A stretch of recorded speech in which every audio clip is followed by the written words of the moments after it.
Je me sens que je travaille dans une industrie qui commence à me faire peur. Okay. Sais-tu quoi? Tu sais, jamais j'en avais pas autant contre lui, Mayu. Je sais pas pourquoi. C'est pas lui que j'aimais pas dans cette situation-là.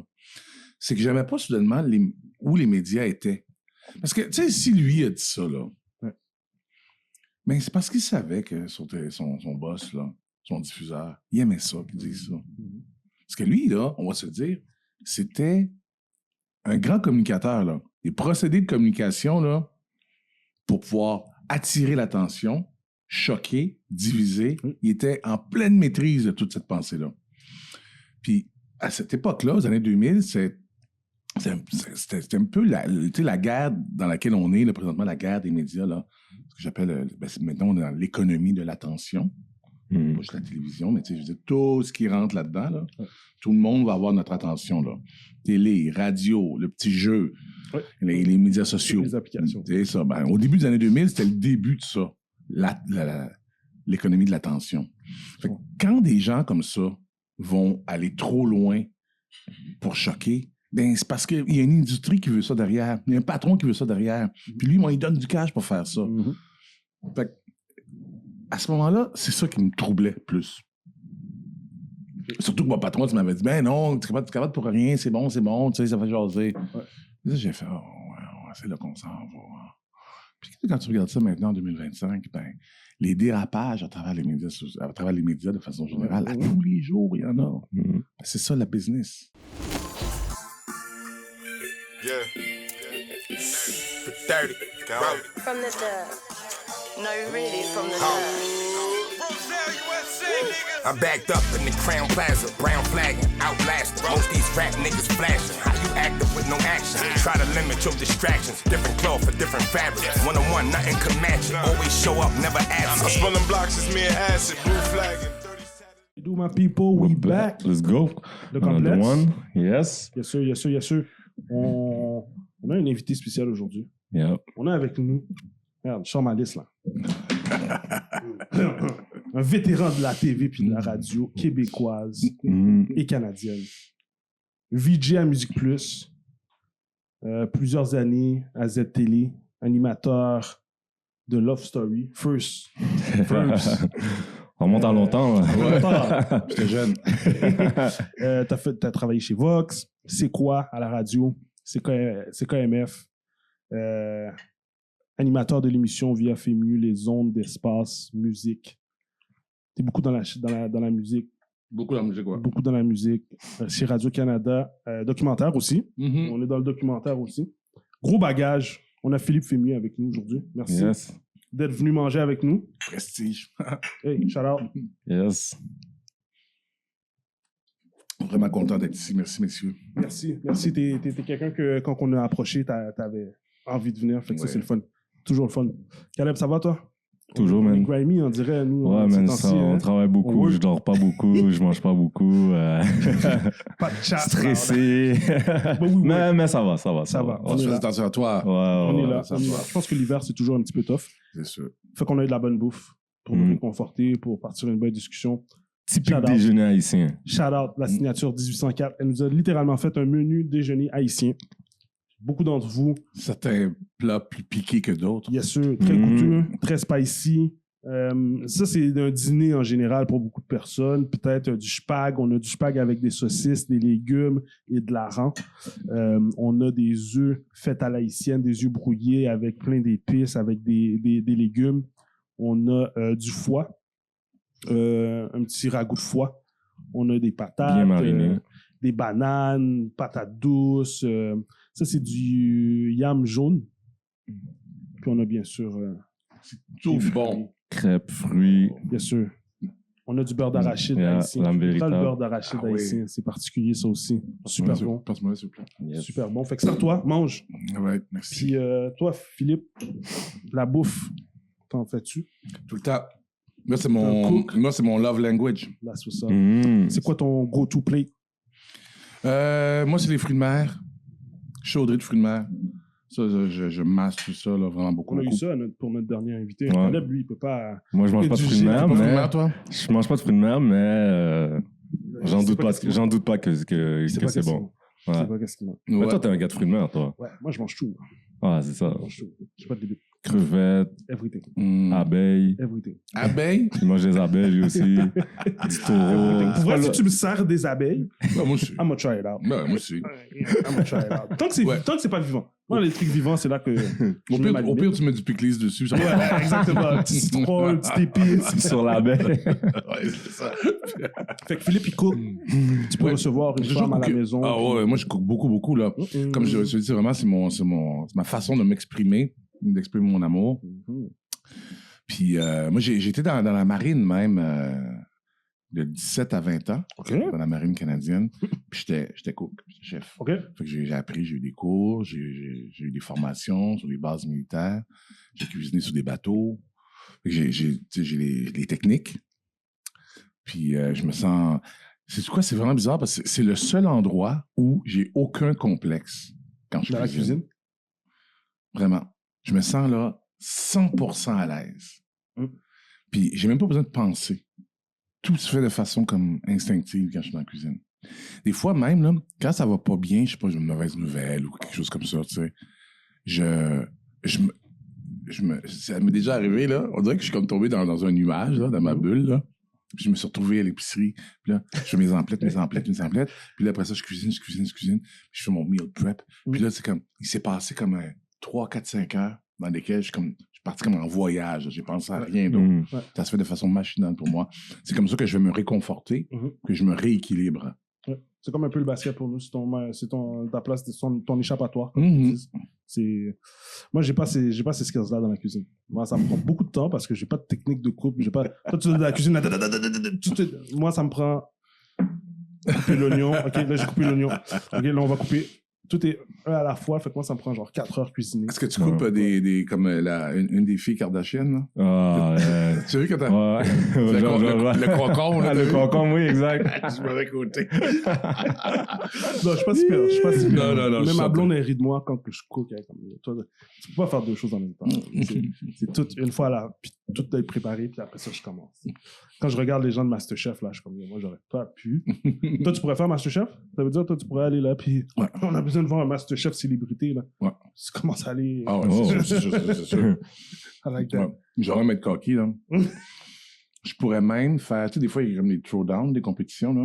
Sur certaines choses, comme justement une chaudrée de fruits de mer, une paella, du gombo, je pourrais faire un concours avec un chef de réputation internationale. International. Ouais. Ben, Peut-être que je gagnerais, peut-être que je perdrais, mais en tout cas, ça serait intéressant. Tu te sens à l'aise là-dedans. Ouais, je me sens à l'aise. confiant. Hein. Nous sommes fiers de vous présenter notre partenariat avec le service traiteur La Signature 1804. À chaque épisode, grâce à l'équipe La Signature 1804, nous vous présenterons un menu de cuisine fusion, inspiré des goûts des Antilles et grâce aux produits du Québec. La Signature 1804 nous réinvente les repas et les bouchées classiques que les services traiteurs ont l'habitude de nous préparer. Allez tout de suite voir leur page Instagram, La Signature 1804, et envoyez-leur un DM pour pouvoir réserver vos plats. Vous ne voulez pas manquer ça. Le complexe et la signature 1804, menu complexe qui vous facilitera la vie et vous garantit une soirée réussie. So, commençons dans le vif du sujet. Clairement, tu as eu un parcours assez spécial, on pourrait dire quasiment atypique. Là, tu me dis que tu as fait de la marine, mais on va aller dans le vif du sujet. On te connaît à la TV, on te connaît à la radio. Right? Les années 90, on en avait du monde de la communauté à la radio, à la TV.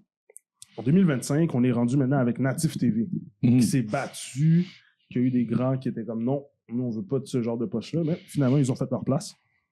Pourquoi c'était si long à arriver là, selon toi? Parce qu'il n'y a pas de décideurs qui viennent des communautés afrodescendantes qui travaillent en télé. Il y en a très peu. Il y en a vraiment très peu. Là. Ben oui, c'est ça. Donc, quand tu es décideur, ben, tu as le pouvoir, puis tu pousses les choses auxquelles tu crois. Tu pousses ce que tu connais. Mais là... Mais, OK. Il y a des places, il y a des entités qui sont déjà là, mais tout le monde peut devenir un décideur. Natif n'est pas partie d'une de ces grosses entités-là. Il y a quelqu'un qui a décidé lui-même de le faire. Mais il y a quand même eu des bâtons dans les roues. Fait que, c'est quand même le chemin qui est attendu pour tout le monde qui veut faire du changement. Fait que toi, comment tu as vu cette situation-là quand c'est arrivé? T'as-tu voulu supporter ou t'étais juste comme ça fait partie de la game, you know? Et what it is. Comment t'as vu ça, toi, quand Natif TV a fait sa place? Ouais. Ben, écoute, je dois dire qu'il faut voir que je sois honnête, là. 100%. J'ai pas suivi le dossier. OK. Je suis très loin maintenant de la télévision québécoise.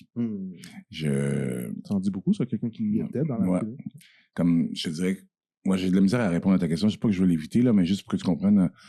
Mettons, dans les 7 dernières années, moi, j'ai écouté peut-être 10 heures de télé québécoise, max. J'ai écouté quelques épisodes de La Caille-Nou. J'ai vu une émission qu'il fallait que je regarde parce que j'avais un collègue, Rayad Hamoud, qui fait une émission à TV5. Fait qu'il fait une émission sur l'Afrique à TV5. Je voulais la regarder parce que je le recevais.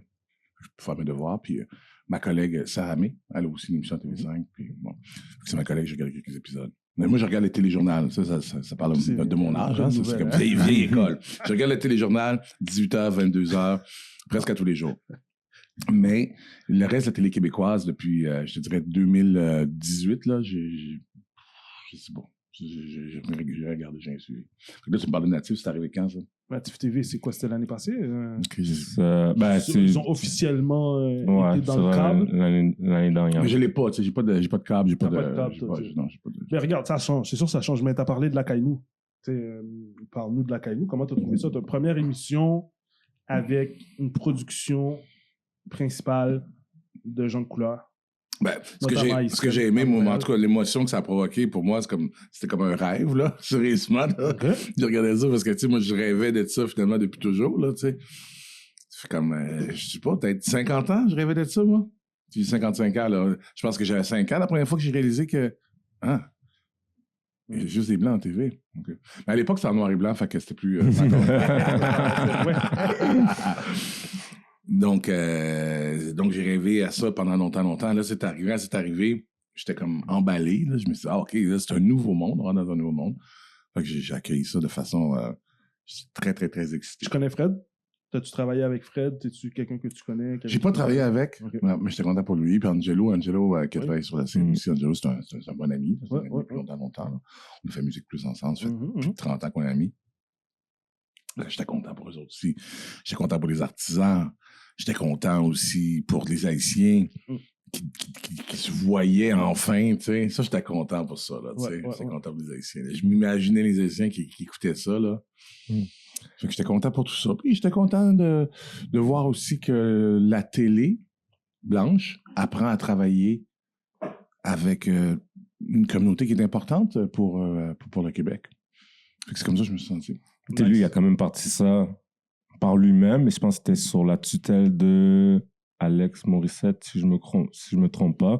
Enfin, je pense qu'il a sa propre, comment je pourrais dire, sa boîte de production, sa propre boîte de production, mais elle a été soutenue par Alex Morissette, si je me trompe pas. Faudrait qu'on s'en Est-ce que une pièce comme ça, une série comme ça aurait pu se faire directement à Radio-Canada? Ou c'est impensable? Ça a été diffusé à Radio-Canada, non? Mais ça n'a pas été fait.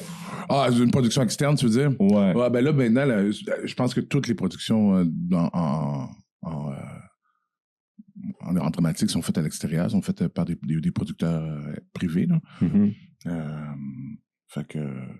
Mais je sais que Radio-Canada est très, très, très content aussi de pouvoir faire cette percée-là, là, tu sais. Je sais que les patrons à Radio-Canada sont très fiers de ça, là, tu sais. Parce qu'on entend beaucoup d'échos, OK? La télé québécoise n'est pas tant ouverte à ça. On entend beaucoup de monde qui ont des hauts postes, hauts placés, qui sont fermés à l'idée d'inclure... si je peux dire, les gens de la diversité ou différents projets de la diversité. Radio-Canada, on l'entend beaucoup. TVA, on l'entend beaucoup. Comme toi qui navigues dans ce monde-là, est-ce que c'est des choses que tu as remarquées? Est-ce que c'est des choses que tu as vues, entendues? Ou c'est une perception du public qui est peut-être fausse? Ben, je sais pas, mais quand je la regardais, la télévision, en tout cas, avant, là, je voyais pas beaucoup de place de diversité, d'opinion ou des gens des différentes communautés culturelles. Je voyais une sous-représentation des communautés culturelles dans la télévision. Ça, c'est sûr que c'est ce que je voyais, là, mais comme je vous dis, maintenant, je ne la regarde plus. Là, c'est difficile pour moi mais moi, quand je la regardais, je sentais même qu'il y avait comme une espèce de mépris, même, à l'égard des différentes communautés culturelles, parce que on ne se voit pas. Il n'y a pas vraiment accès non plus. quand on propose des idées, ben, c'est sûr que les gens ne comprennent pas nécessairement toujours, là, tu sais, les nuances, les subtilités, la force des communautés culturelles aussi, tu sais. Mais assez privée de ces parts de marché-là, par elle-même, c'est le choix qu'elle a fait, la télévision québécoise. Là, présentement, avoir ces parts de marché descendre, ben, c'est juste normal, là, c'est parce que les gens issus de l'immigration sont en montée. Puis... Ça fait juste du sens. c'est sûr que business-wise, la télé va juste continuer à perdre des parts de marché. Moi, j'ai trouvé ça... Moi, j'ai quand même trouvé ça plate que ça soit juste accessible en ligne. J'aurais voulu que ça soit quand même Natif, c'est juste en ligne? Natif, la CANU. Ah, c'était sur la plateforme Tout.tv au début. TV. Mais il le met à la télé, non? Ça tu passé à la télé? Moi, je pense que oui. Ça passait à la télé? Je pense pas. Moi, il me semble que En tout cas, moi, j'ai pas vu. Moi, j'ai... Mais moi, ça, je trouve ça nice. Pour moi, c'est le commencement de... Je trouvais ça plate parce que, bon, j'ai dû m'abonner à Tout.tv, mais Tout.tv, je me suis abonné à vous, j'ai regardé la CANU, puis je me suis désabonné. So, mettez plus d'émissions comme ça, puis on va rester abonné. But, tu sais, ça commence comme aux States, les Family Matters, les Fresh Prince, ça représente une partie... Different World. Ouais, Different World. Ça représente une partie de la communauté. C'est pas tout le monde qui sera d'accord avec, mais c'est un pas vers l'avant. Fait que ça, c'était le fun. C'était cool, puis on supporte, puis on serait dans de recevoir Fred, puis toute l'équipe qui a travaillé là-dessus pour en parler, Kat, ah ouais, vous devriez. Angelo, toute la compagnie. Ils vont assurément avoir beaucoup d'affaires à vous raconter. Ouais, vraiment voir d'où vient cette idée-là. C'était un gros breakthrough pour eux autres. Là. Ouais, définitivement. Puis avec le casque, c'était expliqué que c'était pas juste les acteurs maintenant, c'était rendu les gens qui étaient behind the scenes aussi, là, qui étaient des gens de couleur, là, qui ont eu des opportunités de travailler sur une série québécoise. Ouais, c'est ça qu'on m'a dit, ouais. Fait que ça, c'est le fun. Love Story, on a parlé au début. T'as fait ton passage là. Moi, j'avais complètement oublié cette histoire-là. Mais là, en faisant mes devoirs, c'est ça, hein? En faisant mes devoirs, puis ma blonde était comme, oh oui, il avait passé à... Je pense que ça finit bien la semaine ou... Quelle émission t'avais passé il y a pas longtemps? En tout cas, il y avait de l'air d'avoir un petit peu d'écriture dans cette situation-là. Mais parle-nous un peu, qu'est-ce qui s'est passé? T'animes Love Story, première saison, puis Dr. Mayou, débile retardé Mayou, moi c'est comme ça que je l'appelle, pour Dr. Mayou. Il décide de dire que les gens de couleur et les autochtones, ils ont un quotient intellectuel moins élevé que les blancs, les caucasiens. Fait que toi, tu prends un stance. Qu'est-ce qui s'est passé? En fait, quand il a dit ça, qu'est-ce que t'as fait? Mais est-ce qu'il avait dit les Autochtones? Ça, je me souviens pas qu'il avait dit ça. Il a dit les gens de couleur. Puis je pense qu'il a mentionné Autochtones là-dedans. Il dit les Noirs avec un quotient intellectuel inférieur. Moi, ce que j'avais retenu, j'avais compris, là, c'est que les Noirs avaient un quotient intellectuel inférieur aux Blancs. Ouais. Ça, tout le monde en parle. Moi, j'avais déjà commencé à préparer la deuxième saison de Love Story. J'avais fait la première saison. Puis, il faisait partie du... Il était un des analystes. Moi, j'animais les quotidiennes. Donc, on a fait une première saison. On arrive pour faire la deuxième. On est en pré-production. Là. On fait le casting, puis on prépare la production. Là. On est au mois de septembre. Je pense que l'émission était censée commencer au mois d'octobre. Fait qu'on est à quelques semaines de la diffusion. Là, il va, tout le monde en parle, puis là, il dit ça. Et moi, je suis dans mon salon. J'entends ça. Gros dimanche, là. Gros dimanche soir, man. Gros dimanche soir, le téléphone se met à sonner. Ça sonne de partout, toi. Mes amis, mes parents, mes collègues, le Journal de Montréal m'appelle chez moi pour savoir hey, est-ce qu'on peut avoir ta réaction? Ton collègue vient de dire que le Journal de Montréal. Je l'avais sur mon afficheur. Il appelle chez je le prends, je prends l'appel. Je dis ouais, ben laisse-moi réfléchir. Là, c'est dimanche soir, il est 9h. Là, moi, je suis comme mon divan. Là. Ça parle demain, OK? Ça parle demain. Hey, là, je sais que je viens d'entrer dans quelque chose. Là. Parce que moi, je sais à ce moment-là que je peux pas continuer à travailler avec lui s'il s'excuse pas ou... bon. Le lendemain, là, j'ai... Je pense que c'est le lendemain, ouais. Le lendemain, j'ai dit au Journal de Montréal. J'ai dit, ça va être lui ou ça va être moi? Puis le diffuseur n'a pas aimé ça. Le diffuseur a pris 2 jours environ. Puis là, il a dit, ça va être ni Fémio, ni Mayou. C'est à la une du Journal de Montréal. Oui. OK, c'est cool. Là, ça part. La tempête médiatique, là. C'est pendant 2 semaines de temps. Avant la tempête médiatique, toi, là, quand tu réalises qu'ils te choisissent pas, ça, c'est un gros statement de leur part qui est comme... Il a rien fait de mal, on continue. C'est ça que ça voulait dire. Mais ils l'ont congédié lui aussi. En fait, eux, ce qu'ils n'ont pas aimé, ils ont dit que ma demande était irrecevable. Ouais. C'est ça qu'ils ont dit dans le journal aussi. Ben, la demande de Femi est irrecevable, c'est pas lui, en d'autres mots, c'est pas lui qui va venir nous dire comment on gère notre business. Ah, c'est par contre, on a le droit. Ils gèrent la business comme ils veulent le dire. Puis, c'est ça. Mais ils connaissent la business aussi. Là. Ils savent que tu t'es fait appeler. Là. Mais eux autres m'avaient demandé aussi avant de rien dire. Tu sais. Parce qu'avant, le patron m'avait appelé, il m'avait dit arrête là, faire des chicanes, là. C'est bon, ça va être bon pour toi. Non. Ouais, c'est ça. Il m'a fait ce speech-là. Tu sais. Ça va être bon pour toi, ça là. Tu sais. C'est de la publicité. Tu sais. La vieille pensée qui dit. Oui, ça fait parler. Là. Good. Bad publicity is good publicity. Ça, c'est la plus niaiseuse. C'est la phrase que les gens continuent de dire qui est la plus stupide, la plus vide de sens, et qui manque le plus de dignité, ça, je trouve. Et il me dit ça, puis là, il me dit, non, tu capotes pour rien, tu sais, calme-toi, puis tout ça. Fait que là, ça, moi, déjà, me faire manipuler comme ça. Là, à ce moment-là, sais-tu quoi? À ce moment-là, anyway, je veux plus travailler avec eux. Ils me tentent plus, là. Parce que, à la base, mon collègue m'attaque, mon diffuseur me protège pas. Ben, déjà là, je fais, ben oui, mais on n'a pas les mêmes valeurs. Puis après ça, il accepte pas ma position. Donc moi, ça me tente plus, là. C'est vraiment l'affaire, finalement, là, ceux qui disent ça. Tu as donné un beau petit package? Oui. Fait que, t'as quand même pris un stance, tu sais, je pense qu'on n'en parle peut-être pas assez, ou que c'était un moment où puis, comme je te dis... Pour le package que j'ai pas l'air de dire. Hein? Pour le package, j'ai pas Fait que, shout out to you. Tu l'as vécu directement aussi. Là. C'était une attaque personnelle. Comme tu as dit, c'est ton collègue qui dit quelque chose. Il y a des gens qui te ressemblent. Fait que je trouve ça fou. Je pense que j'aurais pas handlé ça comme ça. J'aurais attendu que je le voie. Qu'est-ce que t'aurais fait? Puis après ça, j'aurais vu qu'est-ce qui se serait passé. Voir lui? On va voir qu'est-ce qu'il va oser dire. Maintenant que je suis là à côté de lui. Il a dit ça, tout le monde en parle. Mais à tout le monde en parle, probablement que tous les spectateurs, c'était des Blancs. Probablement que tous les invités, c'était des Blancs. Fait que, des fois, t'as un confort. Là. Il a dit quelque chose. Là, maintenant, je suis à côté de toi. Je te regarde. Mais peut-être. Maintenant, on peut discuter. Tu sais. Maintenant, on peut discuter. Mais peut-être pas. Peut-être que tu n'aurais pas voulu le revoir. Parce que moi, j'avais travaillé une saison avec lui. Puis il y avait une odeur corporelle très répugnante. Oui, il y a une personne. Comme moi, débile, retardé, maillot, là. Il puait. Le bonhomme puait. Peut-être tu n'aurais pas voulu le revoir. Moi, ça va être mon affaire, en tout cas. Parce que je me dis, quand on était dans la salle de maquillage, là, avant le show, là, puis il était à côté de moi, là. Moi, j'aurais 50 Cent. Je l'aurais bully. Je l'aurais comme. Je dis, ouais, tu veux jouer à ce jeu-là, on peut jouer à ce jeu-là. Mais shout out.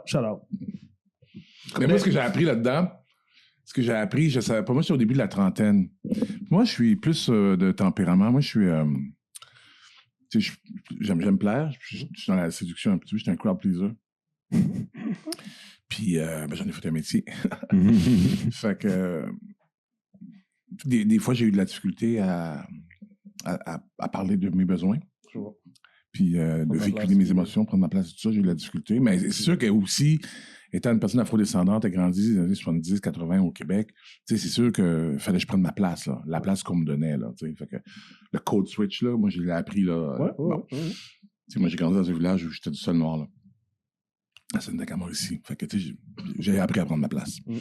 Ce que j'ai appris avec cette histoire-là, Doc Mayou, c'est que quand tu renonces à quelque chose, il y a autre chose qui s'ouvre. Ça, je ne savais pas. Des fois, j'avais trop... Je m'étais trop souvent mis dans des situations de plaire, coûte que coûte. Puis là, quand j'ai parlé, quand j'ai dit ça va être lui, ça va être moi, là, c'est ça, là, je me suis... Là, j'ai eu une vague de sympathie, là, mais des courriels, des lettres. Les gens écrivaient encore des lettres à cette époque-là. C'était en 2004, je pense. 2004-2005. 2005, je pense. Je recevais des lettres. J'ai beaucoup. J'ai des gens qui m'ont aidé, des avocats pro bono, tout ça, pour négocier mes contrats. Hein. quand je suis allé à Tout le monde en parle la semaine après, pour me défendre, le vice-président à l'époque de Radio-Canada est venu me voir dans ma loge puis m'a dit « J'ai remarqué, M. Fénu, la façon que vous êtes défendu là, au cours des derniers jours, parce que j'ai fait beaucoup d'entretiens, d'entrevues, les journaux, sur la radio, toutes les TV.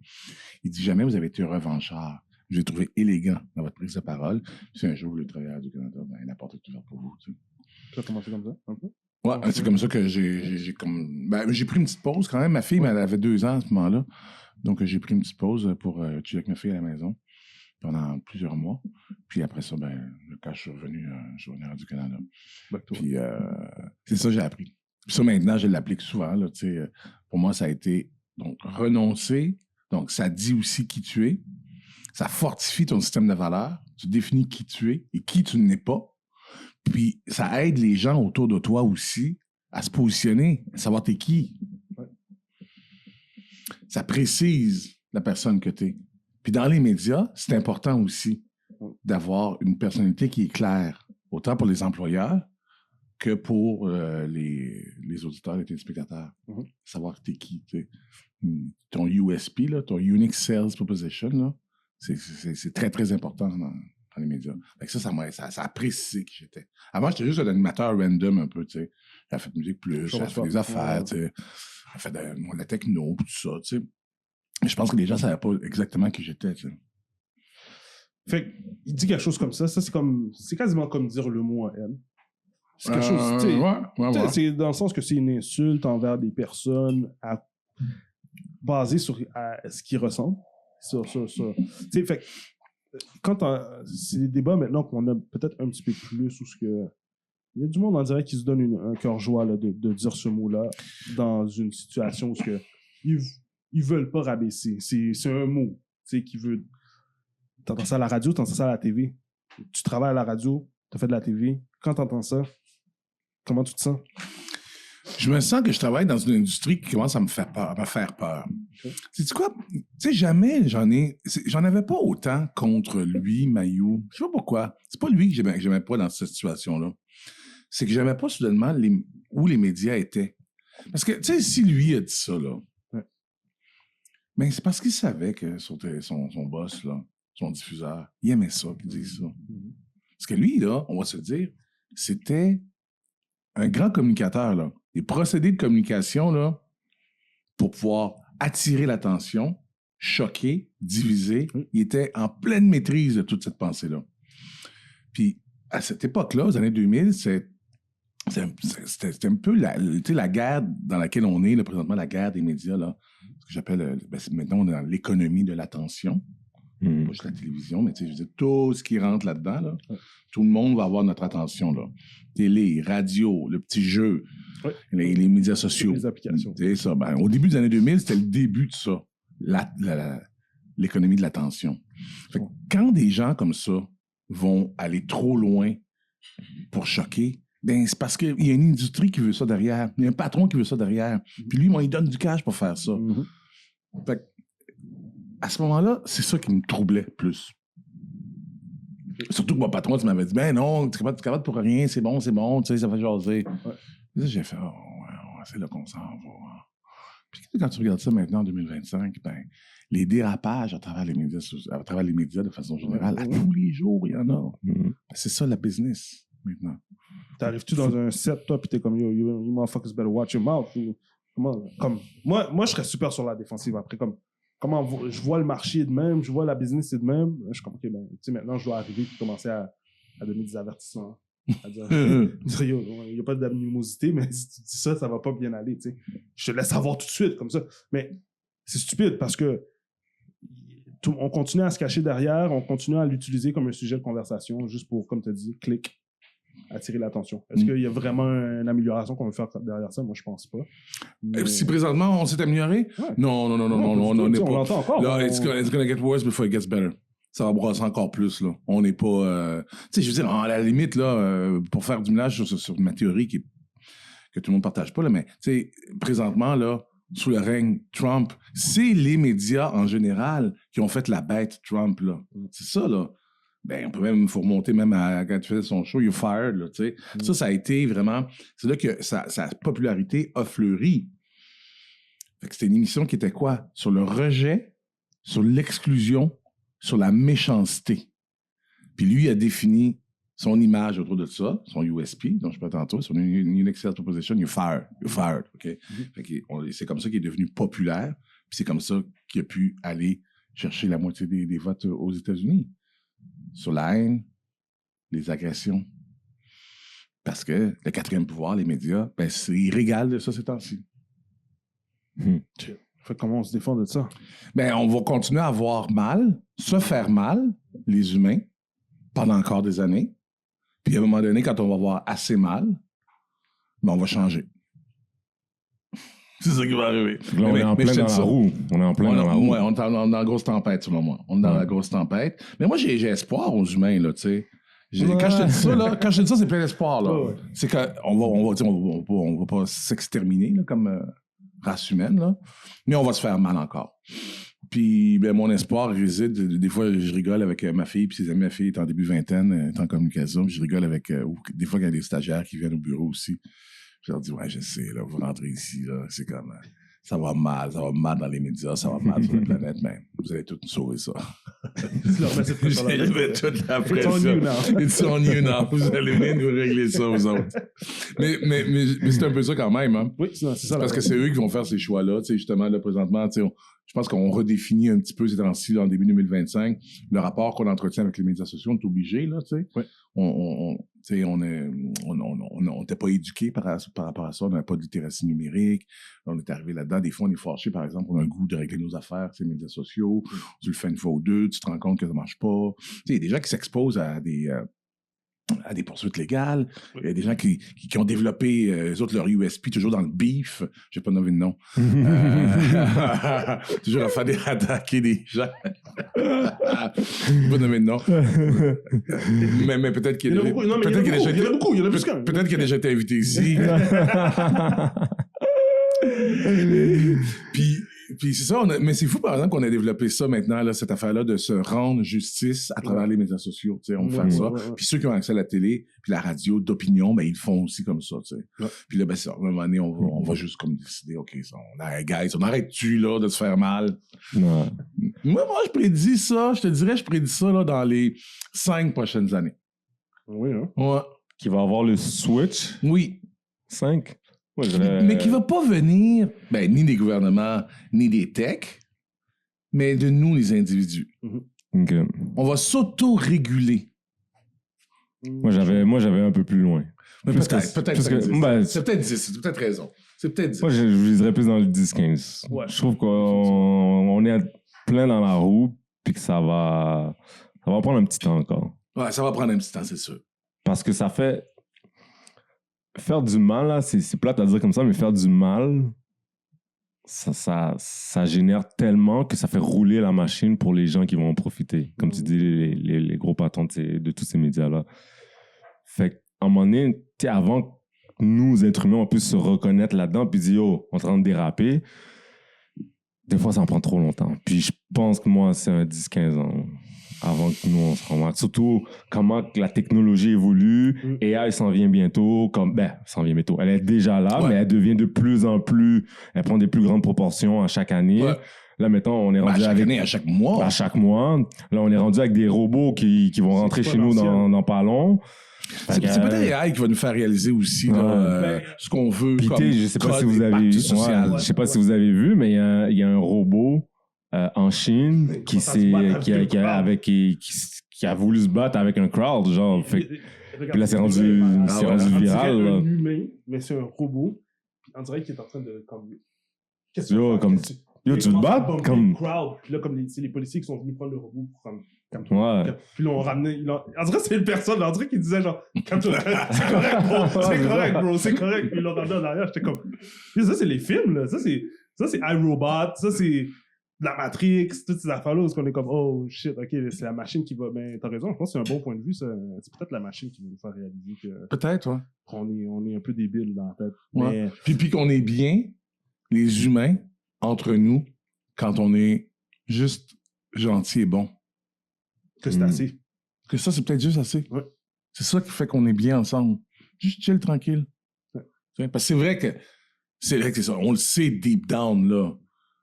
Quand on est ensemble, là, la famille, les amis, ou quand tu fais un good deed, quand tu fais quelque chose de bien pour quelqu'un, là, on le sait comment on se sent. On se sent bien, là. Quelqu'un qui fait boum, boum, là. Tu sais, c'est tout doux, là. Puis tu le sais quand t'es sur... Tu sais ton émotion, là, quand t'es là, puis tu scrolls, là, sur Facebook, là, puis tu vois juste du hate, là. Tu sais que ton sang, il circule.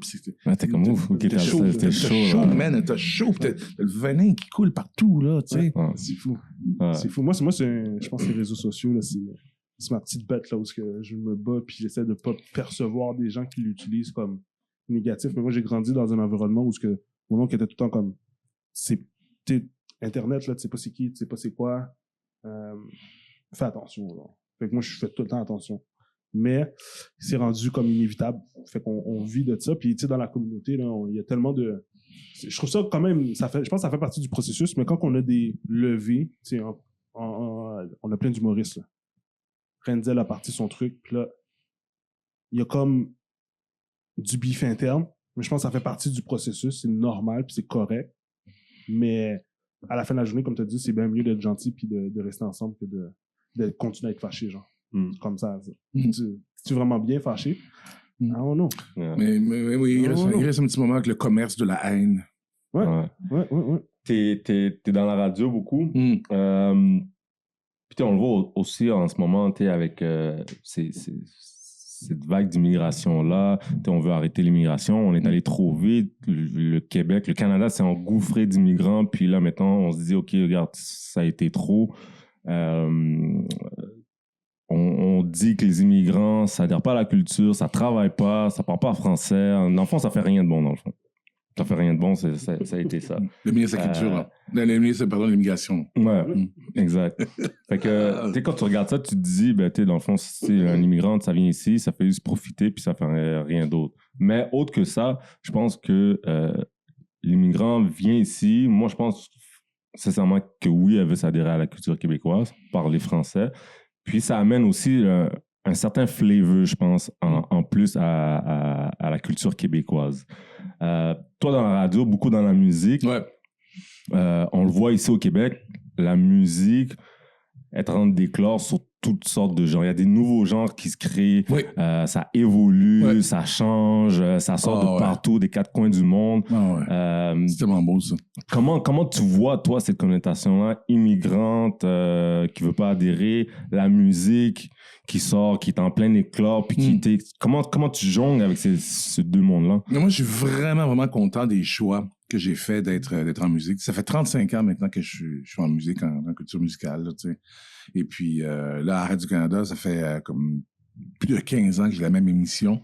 Donc, c'est une émission qui s'intéresse aux musiques qui viennent de partout à travers le monde entier, mais des communautés culturelles ici aussi, qui, comme tantôt tu disais, métissent de la musique ici. Puis, c'est drôle parce que c'est arrivé il y a quelques années en arrière que je trouvais des fois mon métier un peu futile parce que j'ai des amis qui travaillent en information, qui font des documentaires à l'international ou des choses comme ça, qui font du cinéma, tu sais. Puis là, je me disais, présenter des tunes, est-ce que c'est futile, ça, tu sais? Puis c'est drôle parce que maintenant, de plus en plus, je m'aperçois que c'est non seulement c'est pas futile, mais c'est utile, parce que ça fait du bien aux gens, surtout là, présentement, dans ce qu'on vit là, en 2025, là, l'animosité, tout ça. Des fois, je le dis, on va sauver la planète une tonne à la fois. Fait que ça fait du bien. Puis, moi, ce que je fais, mon rôle, c'est de faire la mise en valeur des sons de partout, puis du résultat de l'immigration à travers la création musicale, le métissage. Donc, de faire ça, aussi, je fais naître, puis je propulse des carrières depuis des années. Je donne une voix à ceux qui n'en ont pas, puis je réunis des publics avec des artistes.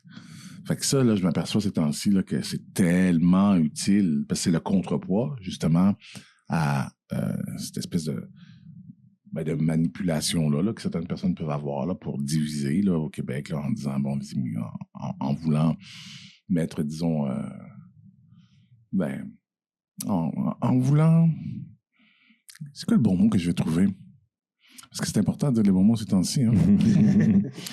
Mais en voulant pas reconnaître la part des communautés culturelles. Donc, il y a des gens qui ont un discours, des gens en politique qui ont ce discours-là, de ne pas vouloir reconnaître la part des communautés culturelles. Puis moi, j'ai l'impression, quand je fais mon émission, de faire le contrepoids de ça. Puis ça me rend vraiment très, très, très, très heureux. Vraiment, là, ça, là... Puis tu rends service tant aux personnes de souche québécois, mais tant aux immigrants, parce que tu leur montres tant de la musique québécoise, mais tant de la musique qui sort ailleurs du monde. Fait que tout le monde est capable d'en profiter, puis est capable d'en apprendre là-dessus. Oui. Puis, effectivement, donc, les artistes, on stimule des carrières. Puis, les gens aussi, puis, tu sais, les gens de toutes les communautés, là, puis des Québécois de souche, des natifs d'ici aussi, là, qui les autres se régalent d'entendre des sons d'ailleurs, tu sais. D'autant plus que, tu sais, maintenant, là, la musique, elle circule tellement que le métier que j'ai, là, maintenant, de prescripteur musical, là, la valeur est encore plus importante qu'elle l'était avant. Parce que, tu sais, mettons, je recule, là, ben, comme vous, quand vous étiez ado, là, mettons, avant 2000, vous aviez quel âge, vous? Moi, j'avais 10 ans. Tu avais 10 ans, que tu magasinais pas de la musique encore, vraiment? Oui? La Moyeu, Becher. Non, mais avant l'arrivée d'Internet. Ben, j'avais des CD. Tu avais des CD. On avait des CD, ouais. Ben, juste avant. On recevait comme des VHS. cartons à la maison, puis tu pouvais comme choisir. Il y avait comme une grosse liste de CD, puis on choisissait, puis on les commandait, puis on payait jamais. J'avais plein de CD. Les trucs Columbia, là. Oui! Moi, je payais jamais. Don't come back for me, I don't have to. Oui, c'est ça. Mais c'est ça, avant Internet, donc avant 98, tu sais, la moyenne, fin 90, là, tu sais. Tu sais, avant, à peu près tout le monde qui aimait la musique pouvait se mettre 2-3 heures par semaine, même si c'était pas ton métier, pour te faire ta culture musicale, tu sais. Tu lisais, pour la région de Montréal, on lisait Le Voir. Tu allais au magasin de disques, puis tu écoutais tes CD, tu n'étais pas obligé d'acheter. Tu pouvais écouter, moi j'ai passé des heures, là, j'avais pas d'argent. J'écoutais le CD 3 fois, tu sais, le monnaie. Oui, là, monsieur, là, ben oui, mais là, j'ai pas fini, je suis pas sûr encore. Je cherche une toune. Tu sais, la toune qui dit la la la baby, baby yo, là, je cherche la toune, là. OK, fait que tu sais, à cette époque-là, si tu avais la musique, en dedans 2-3 heures par semaine, tu pouvais te faire ta culture musicale. Après ça, t'es arrivé Internet autour de 2000. Là, après ça, on était inondés, mais surtout de la bibliothèque. Là, c'était tout ce qui avait été enregistré dans le temps. Là, on avait accès à tout ça. C'était vraiment fabuleux. Ça, moi, je pense que ça a développé l'oreille de plusieurs personnes parce qu'on s'est mis à entendre des textures de partout. Tu sais, si tu veux entendre des musiques du Pakistan, soudainement, tu entendais des musiques du Pakistan. Tu peux trouver des affaires nichées là, d'un album là, qui était vendu seulement à quelques copies. Bon, puis là, maintenant, c'est la production qui est... Il sort des milliers de tunes par jour. Il sort à peu près là, 15 000 tunes par jour. Clairement, on ne peut pas écouter 15 000. Clairement. Moi, dans mon équipe, on est 4. Puis on est 4 à écouter de la musique à peu près, je sais pas, peut-être 50 heures par semaine. Puis on ne réussit pas à tout entendre, manifestement. Il n'y a personne qui entend tout. C'est vraiment ça qui est fabuleux. Il n'y a personne qui connaît tout sur la musique. Toujours une c'est découverte. fabuleux. Avant, tu avais des experts qui connaissaient à peu près tout. T'sais. Mais maintenant, il n'y a personne qui connaît tout. C'est vraiment fabuleux. Mais tout ça pour dire que ça fait en sorte que quelqu'un qui veut rester à la page de la musique, savoir ce qui se passe, les courants musicaux, les nouveaux artistes et tout ça. Mais maintenant, ces gens-là, ils n'ont pas le choix de venir écouter des prescripteurs comme moi, tu sais, à ICI Musique. Puis c'est la raison pour laquelle, tu sais, nous autres, nos codes d'écoute ont augmenté, là. Tu sais, il y a quelques années, mettons, il y a 10 ans, là, à cause de justement l'économie de l'attention, puis avec le Spotify, il y a des gens qui disaient, OK, la radio, c'est fini, c'est mort, la radio musicale. Nous, on a augmenté de 400%. Mon show a augmenté ses codes d'écoute de 400%. C'est quelque chose quand même, hein, tu sais. C'est arrivé dans la pandémie aussi, tu sais, il y a toute une conjoncture qui est arrivée. La pandémie, les gens ont eu plus de temps. Les gens aussi, tu sais, dans la pandémie, on a vécu des niveaux d'anxiété. C'est quelque chose quand même. Ouais. On a eu peur de mourir. On s'est vu retirer certains des droits fondamentaux, exactement. Les droits fondamentaux, c'est pourquoi on vit en Amérique du Nord. On veut avoir notre liberté individuelle. C'est ça pourquoi on vit, tu sais. On se fait retirer ça, tout machin, problème d'argent... Donc, ça fait en sorte qu'il y a beaucoup de gens qui ont eu besoin de venir se calmer dans les radios musicales comme chez nous. Moi, j'ai appelé ça, mais souvent, je le dis même à mes auditeurs tous les jours, je leur dis, merci beaucoup de venir vous réfugier ici à la radio musicale. C'est un refuge, c'est comme un abri, tu sais. Fait qu'il y a toute cette conjoncture-là qui fait que c'est ça, ça a été fabuleux de pouvoir pousser, juste pour revenir sur ta question tantôt, donc de pousser des accents d'ailleurs, du métissage très, très étonnant. Tu sais. T'as reçu Kate Shonada et son frère Lou Phelps. Lorsqu'ils étaient là, t'es revenu sur un passage lorsqu'il... je ne sais plus quelle année exactement, mais je pense que c'est quand il a gagné son tout premier Grammys, mais en fait, il en a gagné 2, puis qui avait pointé du doigt le média québécois. Je pense, si je ne me trompe pas, je ne vais pas dire n'importe quoi, je pense que c'était son album Booba qui avait fait en grande majorité ici, puis je pense qu'il a terminé aux États-Unis à LA, mais en grande partie qu'il avait conçu cet album-là ici, au Québec, puis qu'il n'y avait pas eu de reconnaissance du Québec jusqu'à ce qu'il gagne ces Grammys-là. Puis il avait parlé un peu de dire que avec du recul, bon, avec la thérapie et tout, je trouve qu'il a parlé un peu politique, là. Je ne vais pas parler pour lui. C'était pas juste la faute des médias, but... Je trouve qu'il a parlé politique, mais c'est mon opinion. Là. Je ne vais pas dire que je le connais et que j'ai posé la question. Je trouve que c'est un peu politique, puis je pense que c'était safe de sa part, ce qui est tout à fait normal. Mais moi, la première fois, quand il a tweet, après avoir gagné, moi, je me souviens, j'ai même un screenshot de mon téléphone encore. Puis, il ne s'est pas gêné, puis c'était vrai. Ici, souvent, on le voit, puis on en parle souvent dans d'autres enregistrements avec d'autres invités.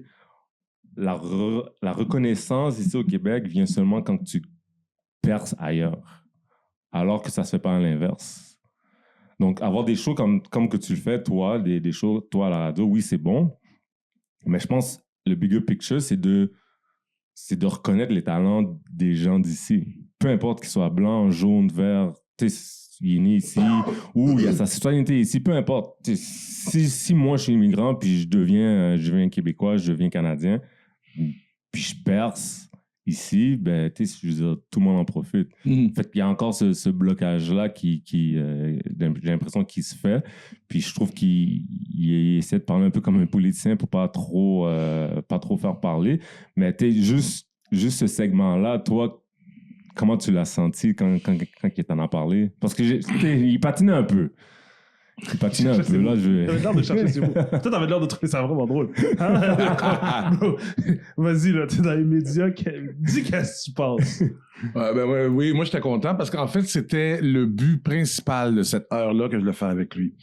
Je voulais qu'il puisse faire la paix avec les médias.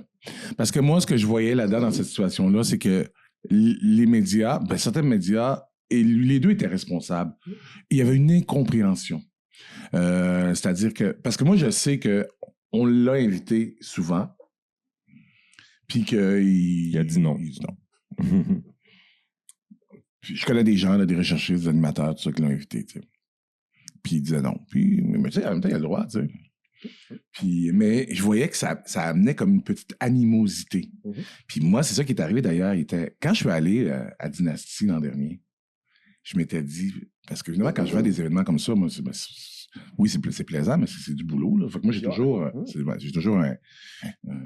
une cible, j'ai toujours quelque chose que je veux faire, un objectif, là, quand je vais à un événement comme ça. Puis là, mon objectif, c'était Kate Shonada. Je m'étais dit, parce qu'il était en nomination, puis on m'avait dit, il va être là. Je dis, parfait, je vais être là. Je vais y aller. Là, j'arrive, puis là, je parlais avec des politiciens, en tout cas. Puis, parce que parfois, les ennemis, il faut les garder proches aussi. Hein. Je parlais à des politiciens. Puis là, quelqu'un qui me dit, hey, Kate Shonada, il est là, il est avec sa mère. Je me retourne. Puis là, il traverse la foule, il rentre sur le tapis rouge, puis il est main dans la main avec sa mère. Puis là, c'est drôle, moi, dans ma tête, je me suis dit, c'est parfait. Parce que moi, je ne le connaissais pas, je jamais parlé à Kate Shonada. Fait que c'est parfait parce que moi, c'est le genre de truc que je fais si, par exemple, il y a beaucoup de gens, puis tout ça, puis, tu sais, je marche main dans la main avec ma mère, tu sais, pour m'occuper d'elle, tu sais, puis on est ensemble. Fait que c'est parfait, ça va être mon band. Comme ça, je vais connecter, tu sais. C'est un bon petit gars, fils à maman, comme moi. J'essaie d'être un bon petit gars, fils à maman, tu sais. Fait que, là, je dis, bon, OK, je vais essayer de le retrouver, soit à l'entracte ou après, puis tout ça. Et là, l'esprit de mes ancêtres a fait en sorte que quand j'arrive dans la salle, il est où? Ouais, pas du tout. Boum! La maman est là, Kate Shonada est là, Lou est là, papa est là. Puis c'est ça, donc je connais pas Kate. Fait que, puis Puis je sais qu'il est pas, tu sais, c'est pas un gars qui est très extraverti. outgoing, mais non, il est très gêné. Ouais, très introverti. Moi, je veux pas te déranger non plus, tu sais, puis bon. Et je vais parler à la maman. C'est pas facile, hein. Mais je me présente. Bonjour, madame, moi, c'est Philippe, je travaille à Radio-Canada. Oui, on vous connaît.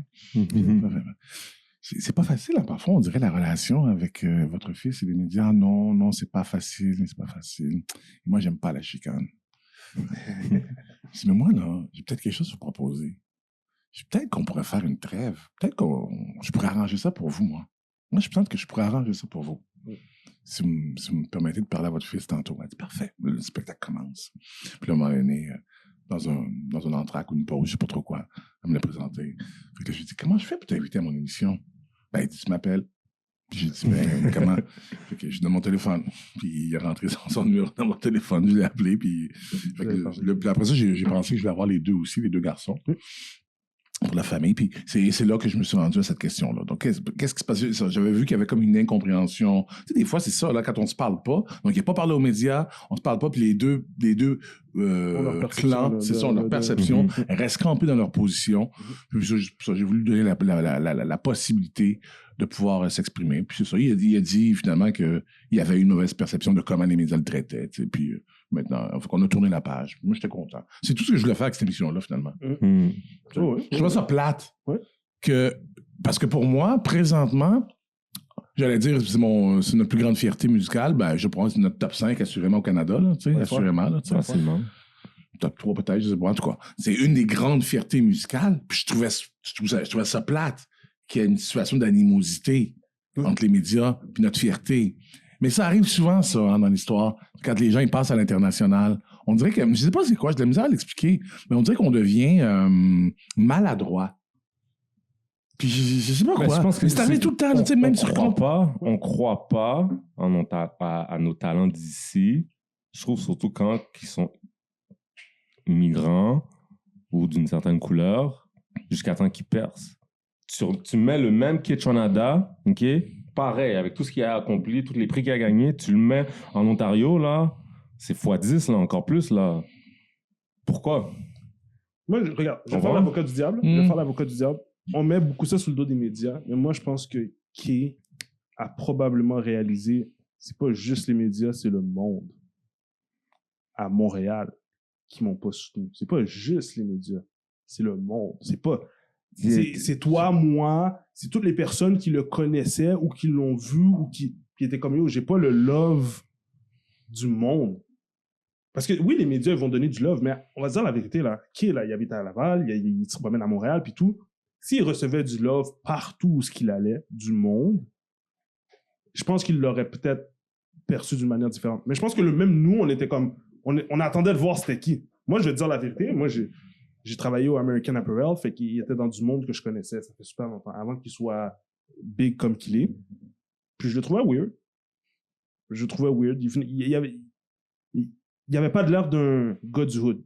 Il avait pas de l'air du gars que j'ai connu. Non, mais puis jusqu'à aujourd'hui, c'est pas un gars du hood. Je veux dire, c'est pas ça son image. Mais on a appris à l'apprécier maintenant à cause de ce qu'il fait versus avant qu'il soit connu, on l'appréciait pas. Puis on le regardait sûrement comme, lui, c'est un weirdo, genre. Mais tu regardes, avant qu'il gagne, là, OK?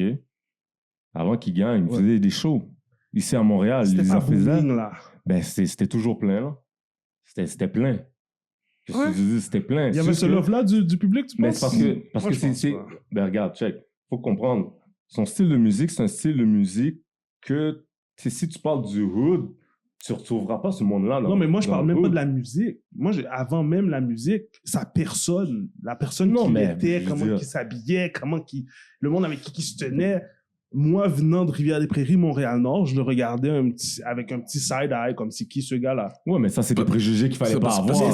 C'est pas le fun. Ça doit pas être le fun. Non, mais c'est un préjugé qu'il fallait effacer parce que ça n'a pas rapport. C'est pour ça que je pense que nous, on a notre part à avoir là-dedans aussi. Parce que si tu m'aurais dit qu'il fait des shows ici, puis le monde venait pas, je te dirais, OK, ouais. Mais il faisait des shows avant de gagner, puis le monde venait dans ses shows.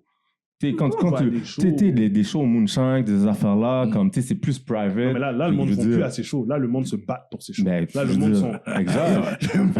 C'est sûr qu'ils n'allaient pas à Place Belle, faire un show. C'est des shows beaucoup plus private. Ils pouvaient marcher au Carrefour Laval, sans problème. Exact. Puis sa musique fonctionnait beaucoup plus ailleurs qu'ici. Définitivement. Fait que oui, c'est sûr que son monopole de fans était ailleurs. Mais ça ne dérange pas que le gars vienne d'ici puis c'est sa musique.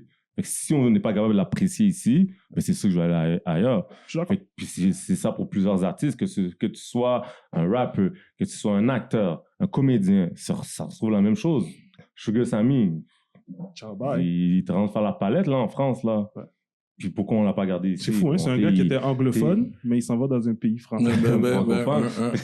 C'est beaucoup d'exemples comme ça qui arrivent souvent dans différentes sphères, okay? Que ce soit comédien, acteur, rappeur. C'est des choses. Puis en parlant de rap, là, on a comme un boom un peu là, avec le rap ici au Québec. C'est sûr, on a encore beaucoup de croûtes à manger, moi, je trouve. Okay? Puis, Caleb n'est pas d'accord avec ça. Je suis encore un peu nouveau. Okay. Caleb est sceptique du rap. Ah ouais, non, c'est vrai? Je suis pas sceptique, mais je pense qu'on a encore beaucoup à prouver. Puis toi, dans ton show, est-ce que t'en passes? Beaucoup. Ouais. Beaucoup. Le rap keb, là, ça fait partie du son là, de Via Femio, là, ça change beaucoup. Qui t'a reçu, par exemple, dans le rap québécois? Qui j'ai reçu? Une surprise pour toi, une perle que t'étais comme, oh shit, ok. Ouais, c'est un petit peu... On a parlé de Yamé, on a parlé de... Ouais, j'ai reçu, ouais. El Grande Toto, lui, c'était un Marocain. Mais là, t'as parlé de rap keb. Rap keb, ils sont tous venus, là, tu sais... qui, mettons, je sais pas... Les Tizo, les Shreeze. Oui, non, Easy S, non. Récemment, excuse-moi, je viens de sortir un album, là, j'ai un trou de mémoire, là. Lost? Non, Lost, c'est sorti un album l'année dernière. Mais je ne pas le rap keb comme non? ça. Non?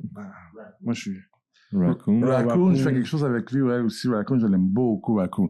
Raccoon, selon moi, là, présentement, c'est une des plus grandes plumes. C'est une des plus grandes plumes au Québec. C'est quelque chose, là. Est-ce que vous connaissez la tune qui s'appelle La Fessée?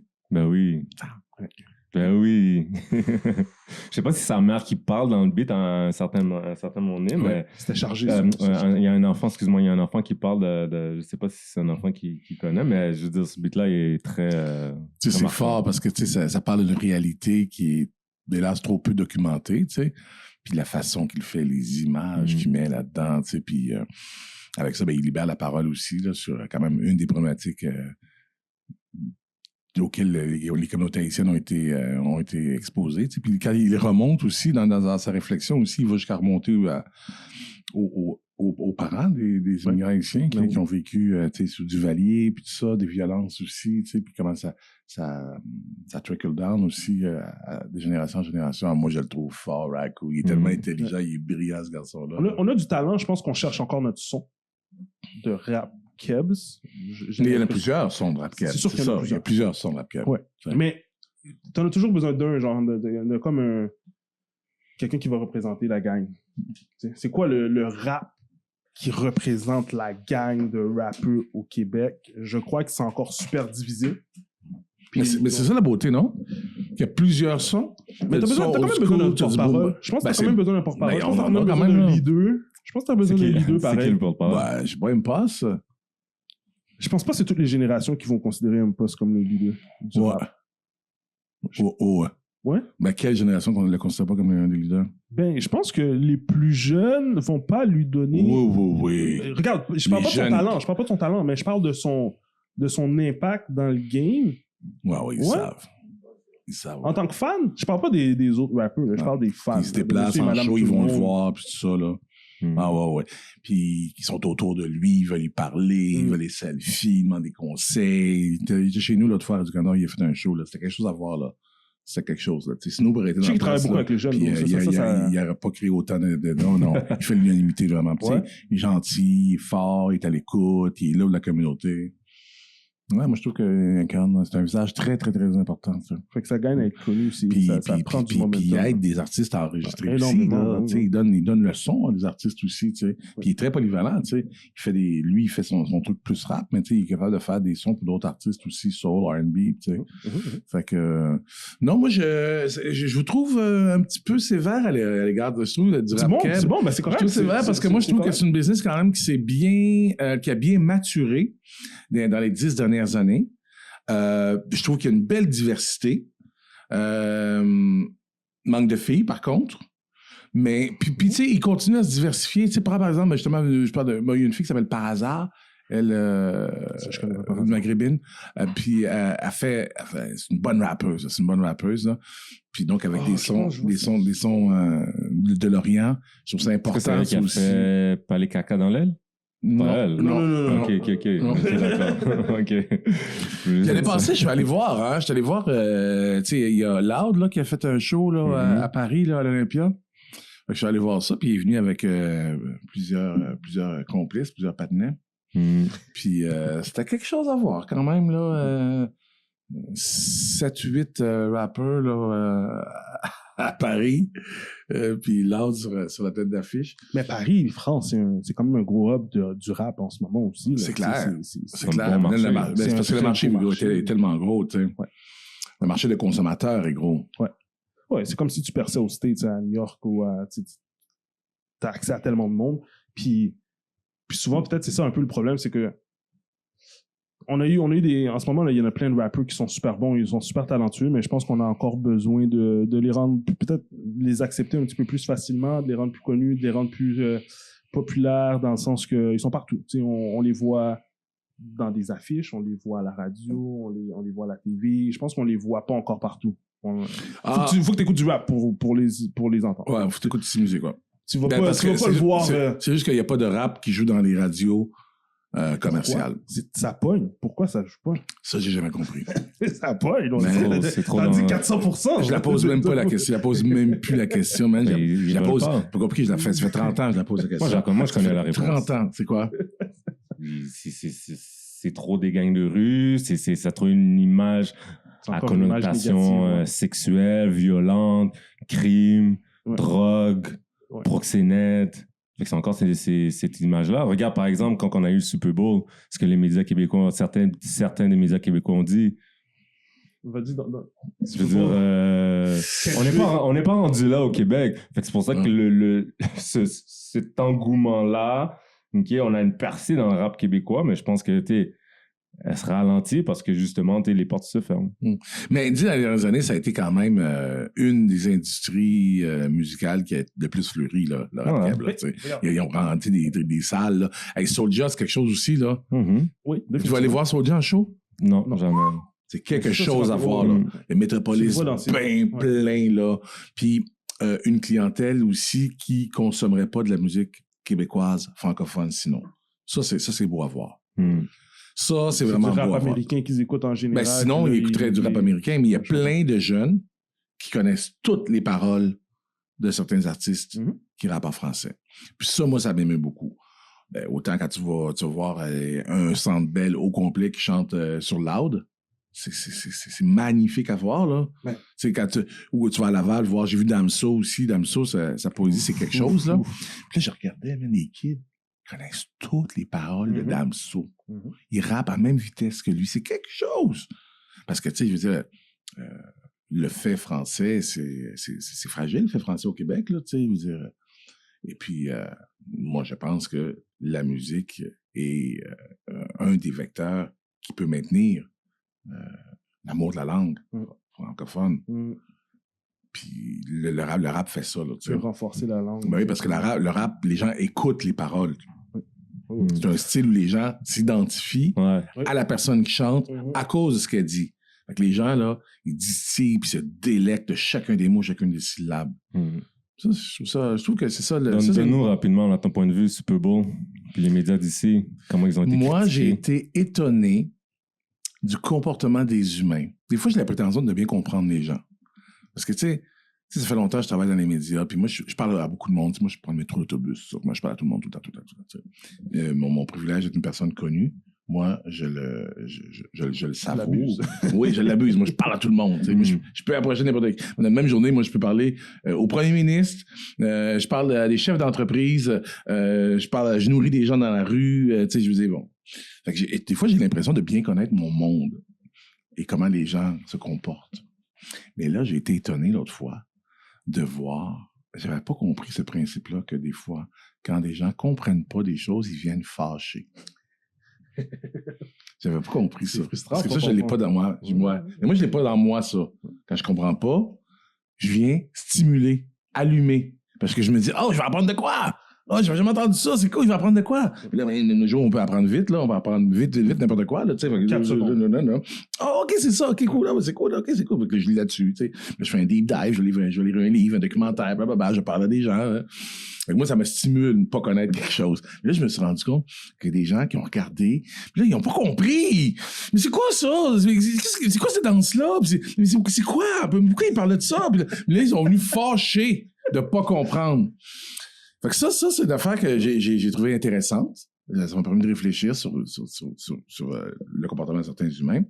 Mais c'est sûr que pour quelqu'un qui a un fond de racisme, de voir un aussi bel homme à la peau brune performer, être aussi excellent, c'est fatigant en maudit.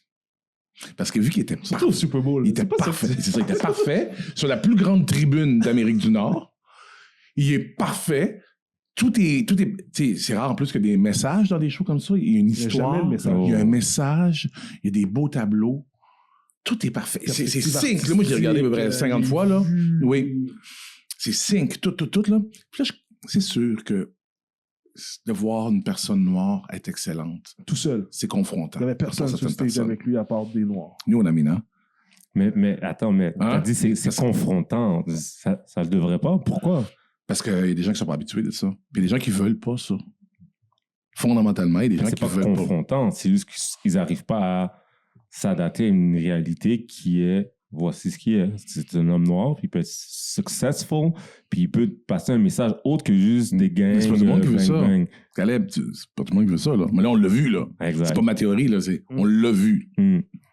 C'est vrai. Un homme excellent sur un main stage, c'est fatigant pour certaines personnes. Ils sont même prêts à l'attaquer publiquement sur ses médias sociaux.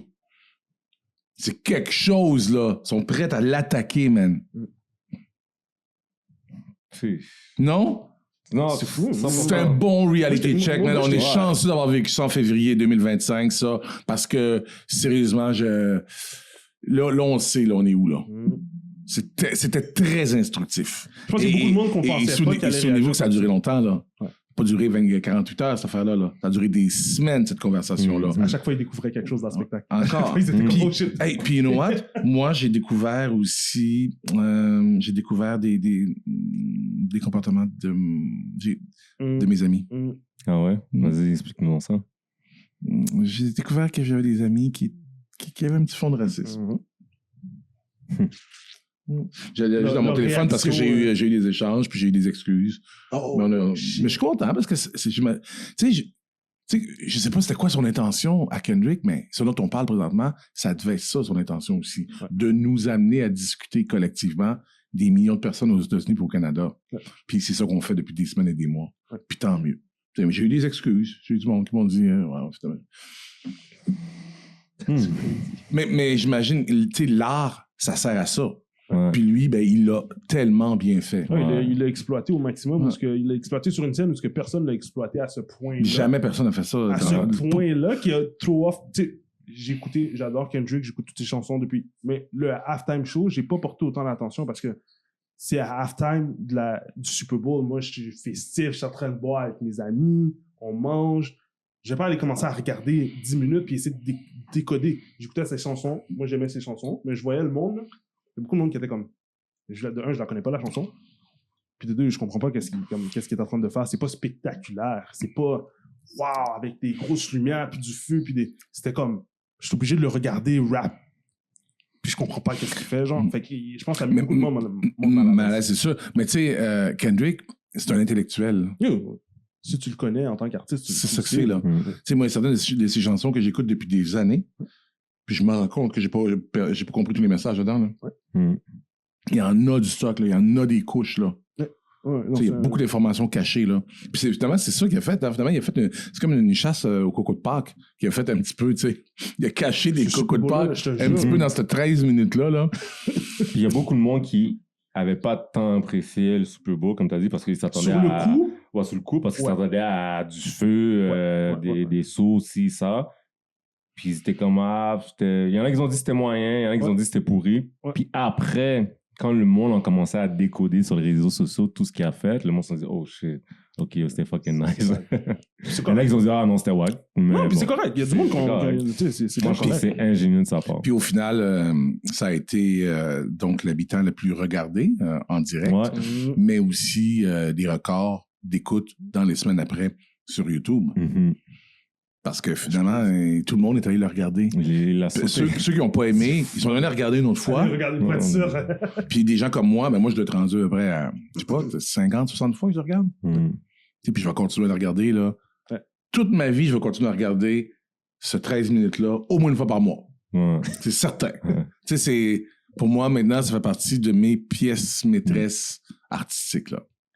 T'sais. Avant de passer au prochain point, le moment du Super Bowl, du halftime show, le moment qui t'a marqué le plus? Le moment... Ben, le moment, c'est peut-être...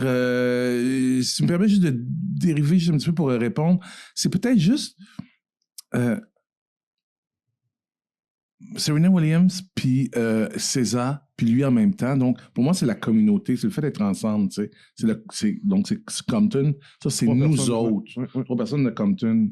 Fait que, tu sais, pour moi, c'est oui, on peut dire comme ça rapidement sur le hood, mais c'est le fait d'être ensemble. Je crois beaucoup à ça, mon appartenance, le groupe, tu sais, quelque chose qui est tribal, là, tu sais, puis on est ensemble.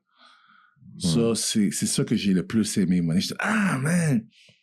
Des partenaires ensemble qui brillent, qui se soutiennent, puis qui sont là. C'est ça que j'ai... Ça, je pense que j'ai versé une larme quand j'ai vu ça. Ouais. Ah, wow. Moi, j'aurais voulu qu'il y emmène plus de gars. Genre, j'aurais voulu qu'il y emmène Toi, toute la c'était quoi ton... TDE. Moi, ce que j'ai préféré, j'ai pas préféré le moment sur Non. le coup parce que moi, c'est toutes des chansons. Tu sais, j'écoute les albums de Kendrick depuis Section 80, là, depuis qu'il faisait des mixtapes. Puis je me rappelle, à un moment donné, on était à Momo. J'écoutais ça dans mes écouteurs, on s'en allait dans une pratique. C'était comme, c'est quoi, man? C'était Rico Mortis, c'était un beat là, du jazz, c'était intense, c'était fort, puis j'étais comme là, c'est du Kendrick. Là, comme, je peux même pas l'expliquer, genre, c'est quoi ce type de musique-là, mais c'est intense, puis maintenant, le monde commence à cliquer. C'est beaucoup de travail pour consommer sa musique. C'est pas du premier coup. J'ai pas aimé. En fait, je suis un fan de Drake, fait que j'ai eu un peu mal. I'm gonna come out and tell the truth. I was hurt a little. Like, c'était fou, là. C'est ça. J'étais hurt, là. J'étais comme... Mais c'est ça, moi, c'était quand Serena est arrivé. ouais, parce que je sais que c'est l'ex de Drake. C'était une pointe directe pour Drake. J'ai jamais vu venir ce move-là, puis ça m'a hurt.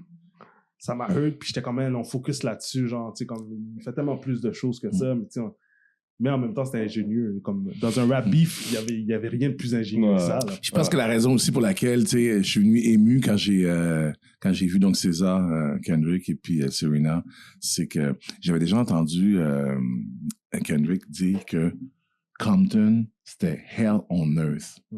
Lui, il a dit ici, il dit toutes les personnes que je connais ont vécu des traumas. Ça fait longtemps qu'il a dit ça quand même. Là, maintenant, le mot trauma, je pense, on l'utilise beaucoup maintenant, tu sais. Il est passé à l'usage, mais c'était comme peut-être 2018 environ. Il a fait un petit documentaire à un moment donné, quelques minutes. Il est allé, je pense qu'au Ghana. Je pense qu'il est allé retourner, lui, ses racines sont au Ghana. Il était au Ghana. Puis là-bas, il a pris la parole en parlant de Compton, puis il dit, toutes les personnes que je connais ont vécu des traumas parce qu'ils ont été témoins d'une fusillade ou ben donc ils ont vécu de la violence à la maison, ou ils sont endeuillés, parce qu'ils ont perdu quelqu'un de proche d'eux autres. Fait qu'il dit, on a tous des traumas, puis il dit, nous autres, Compton, tous les hommes de Compton devraient consulter un psychologue pour pouvoir se débarrasser de ces traumas. Fait que c'est ça la raison pour laquelle, quand j'ai vu 3 personnes de Compton en haut de la pyramide, j'ai trouvé ça vraiment intéressant, parce qu'il sait d'où il vient, il sait qu'il est blessé, mais il se met dans une position d'éveiller les consciences. J'ai trouvé ça fabuleux. Ouais, c'était définitivement in the books. C'était légendaire. Je pense que c'est la moindre des choses. Tu as touché un sujet super important, santé mentale. Regarde, on est dans un... Je pense que depuis la pandémie, je pense qu'on a essayé de retourner là, à la normale. On a oublié plein de monde qui ont été chamboulés puis que leur vie a changé. C'est très fragile. On le voit aussi dans le milieu public, des gens qui souffrent publiquement, parce que les gens peuvent se permettre de les juger puis de les rabaisser. J'ai plusieurs situations en tête, mais toi, selon toi, la santé mentale, quand on parle de personnes qui doivent aller consulter, moi, je pense plus à mes jeunes quand je pense à la santé mentale. Pas que je m'en fous un peu des vieux, mais je me dis, t'es peut-être trop tard pour t'arranger. T'es trop brisé déjà. Fait qu'allons voir les jeunes et essayer d'éviter que cette roue-là elle commence. Qu'est-ce qu'il faut à nos jeunes pour qu'ils ne tombent pas dans ces difficultés de troubles mentaux? Faut qu'on parle beaucoup avec eux, faut qu'on parle beaucoup. Faut qu'on reste avec nos jeunes, faut qu'on passe beaucoup de temps avec nos jeunes. Tu trouves qu'on les délaisse un petit peu? Non, mais c'est la clé. C'est la clé, moi, je pense. Passer du temps avec tes jeunes. Je trouve, en même temps, les parents, maintenant, ils couvrent trop leurs enfants. It's too much. Like, let them live a little bit. But, toi, qu'est-ce que tu veux dire par faut être présent? Faut qu'ils sachent que où venir chercher de l'aide, ça va pas bien. Faut toujours garder le contact. Puis, moi, ce que c'est quoi l'affaire la plus... Ma fille, elle a 22, elle va très, très bien, ma fille, présentement. Elle est à l'université, puis elle a déjà un certificat, elle travaille bien aussi, elle se présente bien, elle est heureuse, tout ça. Puis, l'affaire dont je suis le plus fier, c'est d'avoir fermé ma gueule quand c'était le temps. Ah ouais? C'est comment je veux dire? C'est que tu n'as pas besoin de trop parler non plus, tu as juste besoin d'être là. Tu sais, comme, par exemple, je me souviens, là... Un moment donné, elle avait une peine d'amour, tu sais. Puis sa mère, elle m'avait dit, fallait qu'elle voyage, fallait qu'elle quitte quelques jours à l'extérieur. Puis elle m'a dit, bon, là, je veux juste que tu sois là pour ta fille, là. Mais l'image que je te donne, t'es là avec la main dans le dos, en soutien. Ta main dans le dos en soutien, mais ferme ta gueule. Un spot.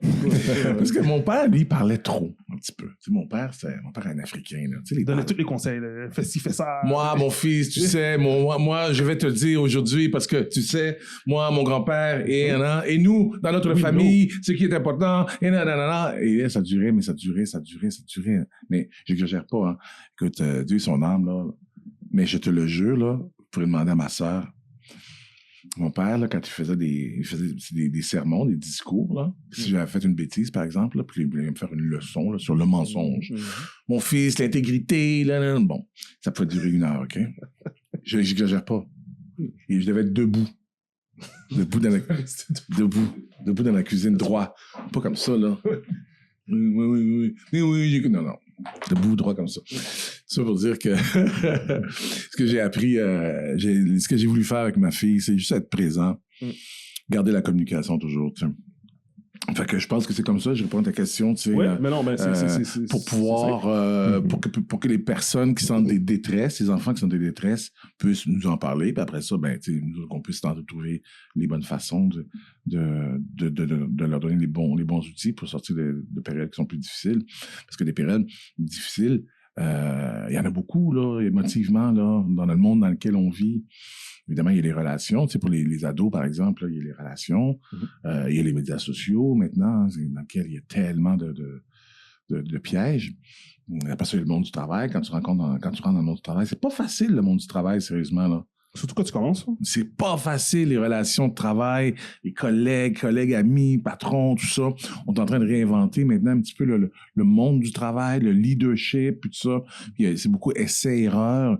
Donc, ouais, c'est ça que je dirais, moi, garder la communication forte avec les enfants pour pouvoir les accompagner dans ces périodes qui sont difficiles-là.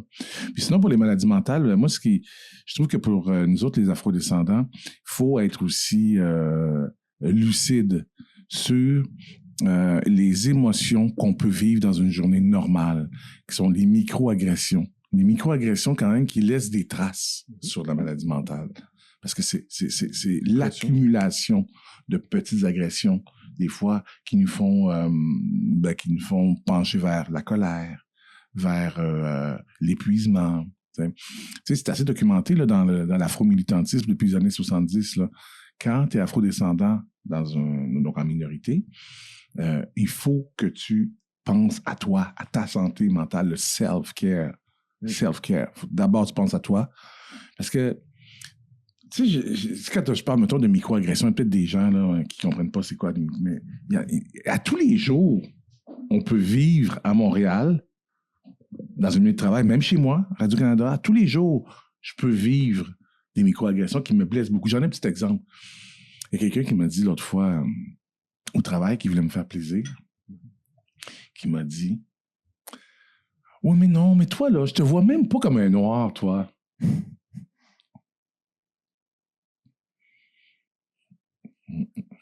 That's the point. La personne, elle voulait me faire plaisir. Elle voulait, elle, m'accueillir. Mais en faisant ça, elle détruit, j'en parle avec Jésus plein d'eau, elle détruit toute mon identité. Ce que je veux être, ce que je suis. Ah, Là, moi, tu me dis ça, là, sérieusement, là, je suis fucked up pendant 3 jours. Ah ouais. Ouais. T'as l'impression d'être fake? T'as-tu l'impression de... Ben, j'ai les... Ben, tu sais bien ça, qu'est-ce que j'ai l'impression? Mes sentiments qui m'habitent quand c'est arrivé. Ouais. Ben, je me sens faible de ne pas avoir su répondre à ce moment-là. Ouais. Mais j'ai pas su répondre parce que pour moi, j'ai été happé par une agression. Même pour moi, c'est même pas une microagression. Pour la personne, je comprends que c'est seulement une microagression. Elle n'a pas voulu me faire mal. Mais moi, c'est une agression. Moi, là, c'est comme si tu me pognes le nez comme ça, là, boum! Tu me punches sur le nez. Là. C'est la même chose pour moi. Ça me fait aussi mal. Fait que c'est pour ça que j'ai pas su répondre. J'ai gelé. Puis le lendemain, j'ai voulu... J'ai gelé encore. J'étais pas capable. J'avais peur d'être inadéquat. J'avais peur d'être trop fâché, de réagir trop fort, d'avoir l'air de angry black man. J'avais pas avoir l'air de ça. T'sais. Puis si la personne était supérieure à moi. T'sais. Fait que c'est comme ça que je réponds aussi à ta question sur la maladie mentale. Non, mais c'est bon. Pendant 3 jours, une semaine, je flirte avec la dépression, c'est pas compliqué. Non, c'est... Je suis fâché, je suis déçu, je me sens plus à ma place. Ouais. Mais t'as vu... J'ai plus de goût. Ben, j'ai le goût d'aller à la job pareil parce que j'adore faire mon métier. Tu sais, j'adore. Mais cette personne-là, là, je la fuis, man. Je la fuis dans le corridor. Hey, tu me parles plus! Oui, salut. Je suis occupé. Puis t'as parlé de tantôt, là, du beat de Raccoon, la fessée. Toi, l'as-tu déjà donné la fessée à ta fille? Non! Je suis content. Non? Ouais, je suis content. Moi, j'ai pas fait ça. J'ai brisé ce cycle-là. Okay. Ouais. Moi, ce que je suis content, j'ai brisé 2 cycles qui viennent avec... ben là, je généralise, là, mais des cycles qui viennent avec l'immigration. Donc, j'ai brisé le cycle de la fessée. Moi, je l'ai eu. Je l'ai pas donné à ma fille. Puis l'autre, le cycle que j'ai brisé avec ma fille, c'est le cycle du mensonge, de l'exil. On va t'envoyer en Haïti. Ah?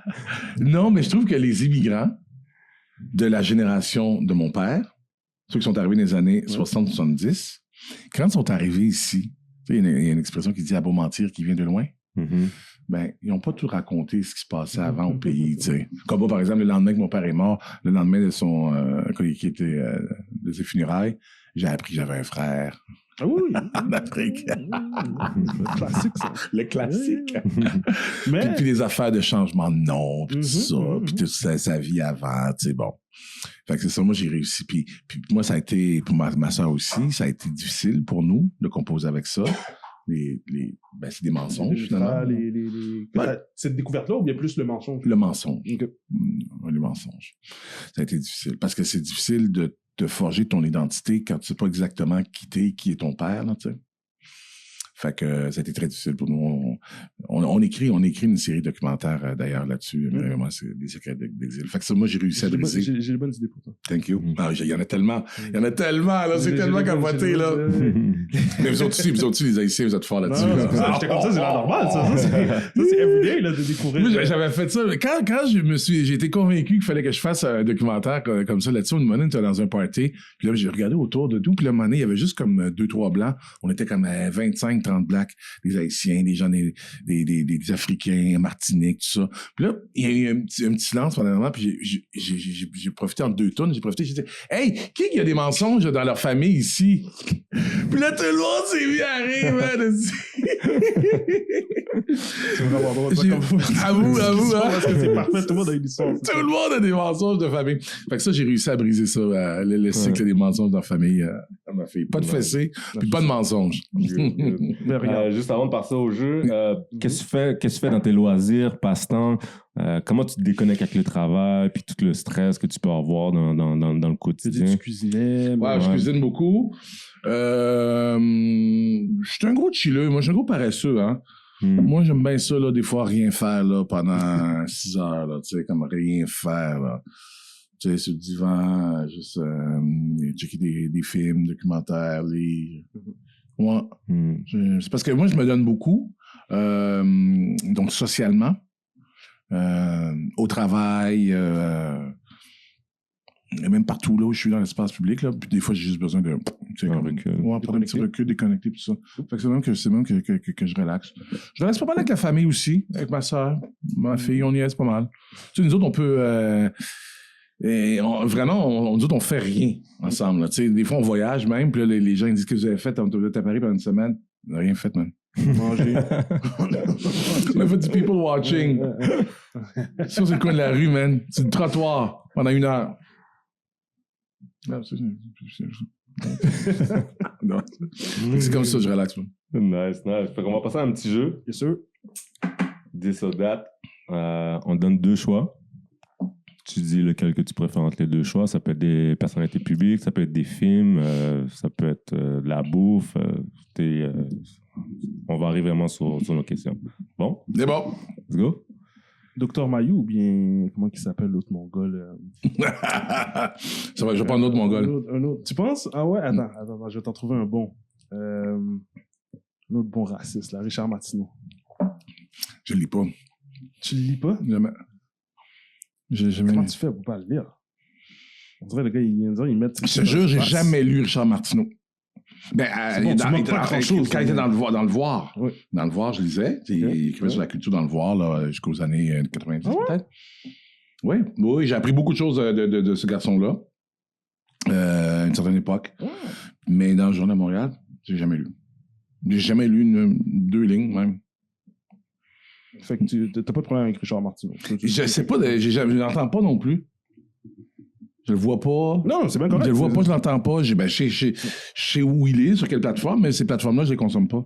Moi, je parlerais plus à Dr. Mayou. Mais c'est ça, ouais. Je suis assez, comment dire, mon parcours médiatique, là, je respecte beaucoup mon parcours médiatique. C'est rare que je sors.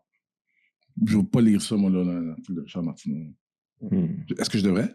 Non, tu manques rien. Tu manques rien. Tu manques rien.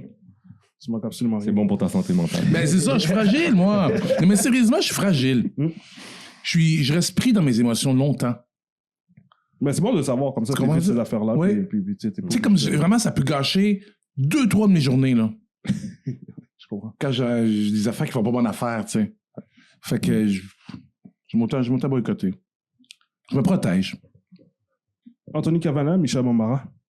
Oh, j'aime les deux. J'aime les deux beaucoup.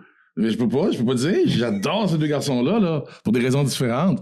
Et Anthony, ouais, tu sais, quelle belle carrière, quelque chose. J'ai vu récemment, gentil garçon. Il est de retour plus souvent. On le voit plus souvent dans Michel le Québec, ouais, c'est ça, là, il est ici maintenant. Mais Michel Bambara, parler avec Michel Bambara, c'est comme être dans un film, là. C'est son monde fantastique, là, bien intense, là. Tu regardes dans les yeux, droit dans les yeux, il touche dans ses bras. il est comme ça, J'adore les 2 garçons. Il est intense comme ça. Il est fucking intense. C'est parfait. Si on va plus dans la culture américaine, Jeff Bezos ou bien Elon Musk? Que j'aime plus ou que je déteste plus, là? Vas-y. Que j'ai plus peur. Vas-y. Jeff Bezos ou Elon Musk? Hey, j'ai peur de ces 2 hommes-là, là. Mais là, pour l'instant, j'ai plus peur d'Elon Musk, pour l'instant, dans la position où il est. Mais tu vois, Jeff Bezos, moi, je n'ai jamais commandé un paquet chez Prime. Oh, ouais. T'as jamais commandé Amazon? Jamais. Oh, moi, j'étais un boycotteux. J'ai jamais commandé, jamais, je peux montrer mon phone. J'ai jamais commandé Uber. Hein? Jamais. Ben, je peux pas. Moi, je suis chum avec les chauffeurs de taxi haïtiens qui ont tout mis leur vie à faire ça. Puis là, les Uber arrivent, puis ils tassent ça, puis les gars, ils perdent leur permis, puis leur fonds de pension, puis tout ça. Une compagnie ne paye pas les impôts. C'est pas des professionnels. Jamais. J'ai jamais fait ça. moi. Ouais, Commandable, c'est fou ça. Ouais. Moi, je connais personne qui a jamais commandé Amazon. J'ai jamais commandé Amazon de ma vie. Ça, c'est vraiment fort parce que Je le ferai jamais. c'est tellement convenient, c'est tellement Je sais. pratique. Mais c'est tellement mauvais. Beaucoup de mauvaises choses. Non, mais je veux dire, ça fait des années, ce qui est arrivé là, Tu l'as vu, là en début ouais. 2025, là. Les fermetures de... Ça fait des années, je le dis. Je me dis, mais c'est sûr que ça va arriver, là. Comment ils se comportent, cette compagnie-là? C'est sûr. Il y a des gens ailleurs dans le monde là, qui meurent dans les entrepôts à travailler. Tu avais pensé ça. Puis, sais-tu quoi? Ça se fait, là, vivre sans ça, là. Oui, non, définitivement. C'est juste un piège dans lequel on est tombé, là. Non, Mais tu sais, je veux dire, je suis pas un hyper consommateur, mais je veux dire, j'aime avoir mes choses, là, quand même. Puis, il y a pas juste Amazon là, qui livre, là. Mais moi, j'ai jamais fait rien livrer chez moi. Tu es un gars de magasin. Tu fais ta fille livrer pour toi. Non. Tu fais la... Une fois, deux, trois fois. Deux, trois fois. T'as raison. Ça, oui, j'ai des contradictions. Écoute, je suis pas... Non, c'est ça. Oui, d'autres fois, j'ai demandé... mais c'est elle qui me l'a offert, puis j'ai dit oui. OK. Puis, je suis déjà embarqué dans un Uber que quelqu'un m'a commandé. C'est déjà arrivé. Ah, viens, on a un Uber, non. Mais mettons, moins de 10 fois. Tu ne consommes pas directement. Mais moi, je ne vais pas donner mon argent à Uber. OK. Parfait. Good. Radio-Canada ou TVA? Ah, ben là, après toi... Je suis tellement bien à Radio-Canada, man. Radio-Canada, c'est quelque chose. C'est tout un privilège d'être là. Puis c'est tellement important, les gens. Je sais pas si tout le monde réalise à quel point c'est important, là. La démocratie, l'accès à la culture, le département d'information, l'information qui est pas alignée, l'information qui est juste, qui est véridique, là. Présentement, là, c'est plus précieux que jamais, là. Puis, tu sais, moi, je le sais, là. Moi, j'ai carte blanche là, pour mon émission, là. C'est quelque chose, là. Moi, je peux jouer n'importe... Il n'y a personne qui me dit quelle musique jouer, là. Moi, je peux jouer n'importe quelle musique. Ben, j'ai un cadre, là. Donc, j'ai un mandat. Je me suis entendu avec la direction sur un mandat. Donc, la sono mondiale, les nouveaux courants musicaux, j'ai des quotas franco, connu canadien, tout ça. Mais là-dedans, je peux jouer ce que je veux et je peux dire ce que je veux. C'est jamais arrivé que quelqu'un m'a dit « Hey, non, dis pas ça, fais pas ça. » C'est jamais arrivé. Ouais, c'est bon. Donc, oui, Radio-Canada, man. Parfait. Belle ou Vidéotron? Ben, ni un ni l'autre. Ni un ni l'autre. Je ni un ni l'autre. OK, good. C'est une bonne réponse. Rachid Badouri ou Sugar Sammy? Ah! Ben ça, je peux pas répondre à ça. J'adore les deux. J'adore vraiment les deux, là. C'est comme... c'est égal, là, mais j'ai beaucoup d'admiration pour ces deux gars-là, tu sais. Okay. Sur son Netflix, là, Badouri, là, il est fort, là, puis Sugar Sammy, là, son quad work, là, c'est fou, là. OK. Lost ou Raccoon? Ben, c'est Raccoon pour moi. Raccoon. Ouais, mais beaucoup de respect pour Lost aussi, là. Mais Raccoon, parce qu'il est jeune aussi, tu sais, pour moi, il incarne vraiment là, le visage là, de la nouvelle génération de rappeurs franco. Wally ou Raed? Raed sous son... Mais non, c'est mes deux bros! Salem sur son nom de rappeur. Ouais. Mais c'est legit mes deux frères, là. Non, ouais, on les a reçus les deux aussi. C'est ma famille, là. Je peux pas... c'est legit, j'adore ces deux garçons-là, là. Wally, man, tu sais, bon grinder, là. Son nouvel album, c'est fort, c'est bon. C'est un grinder, ça fait 20 ans, 25 ans, là. Tu sais, puis avec des moments qui ne devaient pas tout être faciles non plus, tu sais, puis il trouve des façons de générer des revenus, le savon, la musique, puis tu sais, c'est comme, c'est admirable, là, ce qu'il réussit à faire. Puis pour moi, je trouve que lui incarne vraiment, c'est un des artistes qui, pour moi, incarne plus la montréalité musicale. C'est l'éclectisme de Montréal. C'est ça, pour moi, là, tu sais. C'est fait que ça. Puis, ben, Sahel, j'adore sa musique, mais j'adore aussi... moi, j'ai travaillé avec lui. Et lui est réalisateur, animateur à Radio-Canada, Raed Hamoud. Puis, moi, j'ai engagé comme réalisateur. J'ai travaillé avec lui, là. Ton documentaire? Ouais, on a fait du doc audio. Descendant, sur l'exil. Non, on a fait l'exil ensemble. OK, l'exil. Avec entre autres, Angélique Kidjo, avec Yannick Noah. Avec d'autres aussi. Hey. Mais tu sais, je faisais m'asseoir avec Raed, puis parce que moi, je suis assez fasciné par ça, ce concept-là de l'exil. Donc, l'exil, tu quittes ton pays, t'es déraciné, t'es émotivement affaibli, tu t'enracines ailleurs, ou pas, parce que des fois, t'es même pas capable de t'enraciner ailleurs. On t'accepte pas, t'es pas enraciné. Fait que l'exil, c'est comme... ça fait partie de tes identités multiples, c'est changeant, tu sais, c'est comme si c'était un magma, c'est difficile à comprendre, c'est difficile à percevoir, c'est difficile à expliquer, c'est plus des émotions qu'un concept, tu sais. Fait qu'avec lui, j'ai pu discuter de ça. Il m'a tellement amené plus loin, tu sais, parce que lui, donc lui, il est libanais, il a grandi au Niger, il est au Québec maintenant, il est arrivé au Québec à l'enfance, puis là, il voyage partout dans le monde. Je me sens vraiment privilégié d'avoir pu... tu sais, ma job, c'est ça, là, ma job, c'est quand même pas pire, là. C'est que j'ai un sujet qui, moi, personnellement, Philippe Fémieux, pas l'animateur, mais le gars, moi, je suis obsédé par une affaire, puis on me réunimère pour prendre des cafés avec un dude comme Raed Hamoud pour discuter de ce sujet-là. Moi, je pense que ça, on écrit là-dessus, on fait des recherches, on fait des émissions là-dessus. C'est quand même quelque chose, hein, comme privilège, hein? OK, dernier. Nourriture africaine ou nourriture haïtienne? Ben, africaine. Africaine. Mais haïtienne, souvent, là, quand même, là. Puis, est-ce que j'ai-tu le droit de faire du griot, moi? Ben oui, fais le droit. Ah oui. Rien. Ah oui, t'as le droit. Les gars, il est pas pire. Il est pas pire. Il est pas pire, sérieux. Mais j'en ai mangé beaucoup. J'ai posé des questions à plusieurs personnes. J'ai fait un deep dive.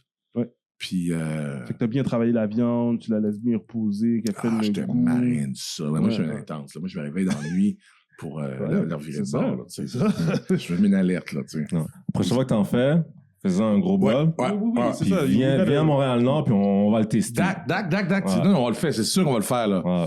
C'est sûr qu'on fait ça, là. Là, tu vas voir leur juste. Oui, c'est parfait. Je veux ça. J'ai besoin de ça. Non, mais c'est bon que ça devienne... J'ai été coaché par Paul Toussaint aussi, là, tu sais. Non, mais c'est ça. C'est un plat qui doit être partagé, en fait. Faut que les gens apprennent. Parce que c'est vraiment pas compliqué. C'est du porc. C'est comme une des meilleures manières de faut juste manger que tu le marines bien. Mais il faut que tu marines. Ouais. Après ça, ben, c'est sûr que la cuisson aussi. La cuisson aussi. Moi, je précuis avant de... C'est ça le secret. Mais c'est pas tout le monde qui précuit, par contre. C'est ça le secret. Je me suis rendu compte que c'est pas tout le monde qui précuit. C'est ça le secret dans le goût. Oui. Non, ma mère, elle dit pas précuit. Ma mère, elle dit j'ai bouilli la viande. Mais c'est ça. Wow! T'as bouilli la viande, t'as mis. Ouais, j'ai bouilli la viande. Ouais, tu Puis ça cuit. Puis après ça, ça reste tendre. Ça reste... Big shout out. Avec pickles bien piqué, là. Philippe, Yes. merci pour cette belle discussion-là. Merci beaucoup, messieurs. Merci de ton temps. On te souhaite bonne chance dans ce que tu vas continuer, toi et ta famille, ta sœur. Il faut qu'on la reçoive aussi. Oui, je vais dire qu'elle vienne. Bien, oui, on va lui envoyer un petit message, une petite invitation. Qui vienne nous dire là, qu'est-ce qu'il faut qu'on aille sur notre table. Ouais. OK, parfait. Les blagues que vous vous êtes données à Paris, à regarder le monde. Puis... Yes. Merci beaucoup. Puis santé. Merci beaucoup, boys. Yes. Merci en pile. Santé. Hey, peace. Yeah. 30. From the dirt. No, really, from the dirt. I'm backed up in the Crown Plaza, brown flagging, outlasting. Most these rap niggas flashing. How you active with no action? Try to limit your distractions. Different cloth for different fabrics. One-on-one, nothing can match it. Always show up, never absent. I'm spilling blocks, it's me and acid, blue flagging.